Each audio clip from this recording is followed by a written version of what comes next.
దానికి పోలీస్ అధికారుల సంఘం అధినేత గోపిరెడ్డి గారు బిగ్ టీవీతో కనెక్ట్ అయి ఉన్నారు. నమస్తే అండి.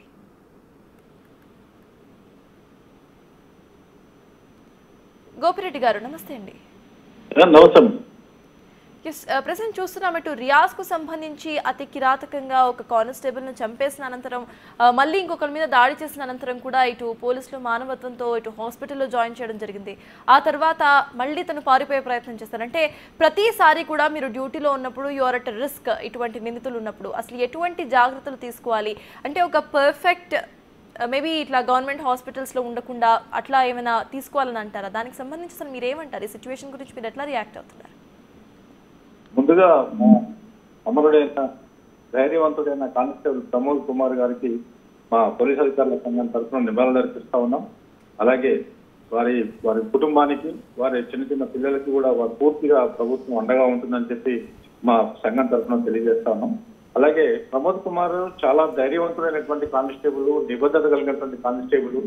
అతను ప్రమాదకారి అని తెలిసినప్పటికీ ధైర్యంగా అతన్ని పోలీస్ స్టేషన్ తీసుకొచ్చే క్రమంలో అతను అమానుషంగా దాడి చేయడం జరిగింది. అలాగే ఆ తర్వాత డీజీపీ గారి ఉత్తర్వుల మేరకు, ఐజీ గారి ఉత్తర్వుల మేరకు అతను సిపి గారు నిజామాబాద్ పట్టణాన్ని దిగ్బంధనం చేసి అతను పట్టుకునే క్రమంలో కూడా కొంతమంది మీద అతను దాడి చేసిన సంగతి మనం అందరం చూస్తా ఉన్నాం. అతను ఎంత ప్రమాదకారిగా మారాడంటే యూనిఫామ్ లో ఉన్న పోలీసులని, తర్వాత పోలీస్ డిపార్ట్మెంట్ కే ఛాలెంజ్ గా మారినటువంటి పరిస్థితిలో అతన్ని పోలీస్ డిపార్ట్మెంట్ అహర్నిశలు శ్రమించి పట్టుకోవడం జరిగింది. అలాగే అతనికి ఆ క్రమంలో జరిగినటువంటి గాయాలకు చికిత్స అందించినటువంటి ప్రభుత్వ ఆసుపత్రిలో అక్కడ సెక్యూరిటీగా ఉన్నటువంటి మా కానిస్టేబుల్ నుంచి వెపన్ తీసుకొని వారి మీదకే దాడి చేసే ప్రయత్నం చేయడం కూడా అమానుషమైంది. అతని మీద పూర్తిగా పాత కేసులు ఉన్నాయి. పూర్తిగా ప్రమాదకారిగా, తీవ్రవాదిగా మారినటువంటి అతన్ని పోలీస్ శాఖ ఎప్పటికి కూడా ఉపేక్షించదు. అలాంటి నేరస్తులు, అలాంటి తీవ్రవాదుల పట్ల పోలీస్ శాఖ ఎన్నడూ కూడా శ్రమించదు. అలాగే తెలంగాణ ప్రభుత్వంలో పూర్తిగా శాంతి భద్రతలకు నిబద్ధతమైనటువంటి పరిస్థితి మనం చూస్తా ఉన్నాం.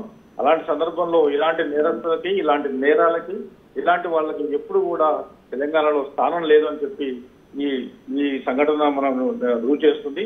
అతను కనుక తిరగబడి అతనికి వెపన్ దొరికినట్టయితే ఇంకా చాలా మందికి నష్టం జరిగేటువంటి పరిస్థితి ఉండేది. సో అలాంటి సందర్భంలో ఎన్కౌంటర్ జరిగింది. అతను పూర్తిగా ప్రమాదకారిగా మారినటువంటి పరిస్థితుల్లో జరిగిన సంగతి మనం చూస్తా ఉన్నాం. అలాగే మా ప్రమోద్ కుమార్ ధైర్య సాహసాల వల్ల ఈరోజు పోలీస్ శాఖ మొత్తం, అలాగే ప్రజలు మొత్తం చూస్తా ఉన్నారు. అలాగే పోలీస్ శాఖకి అండగా నిలిచినటువంటి అక్కడ పూర్తిగా నిజామాబాద్ ప్రజలు కూడా వారికి మేము పోలీస్ సంఘం తరఫున ధన్యవాదాలు తెలియజేస్తా ఉన్నాం.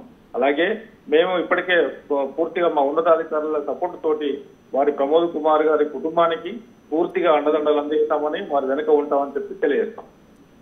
థ్యాంక్ యూ గోపిరెడ్డి గారు.